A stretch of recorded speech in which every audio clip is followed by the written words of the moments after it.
विठ्ठलाच्या माळावर भूमिपूजन झालं. एका दिवशी 42-45 गावामध्ये पोकळ्यान गेलं.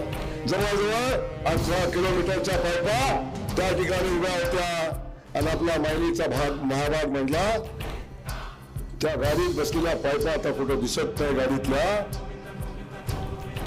पायपा गायब झाल्या.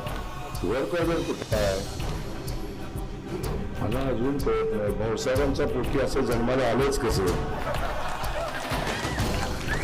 आई शपथ भाऊसाहेबांना एवढा पश्चाताप होत असेल तुम्हाला सांगतो. अरे पागल तू कॉन्ट्रॅक्टर आहे मला माहिती आहे. तू राजकारण नाही बापाच्या जीवा झालेला कॉन्ट्रॅक्टर आहेस. वर्कआउट झाल्याशिवाय कॉन्ट्रॅक्टरच्या डोक्यात परिणाम झाला काम चालू करायला.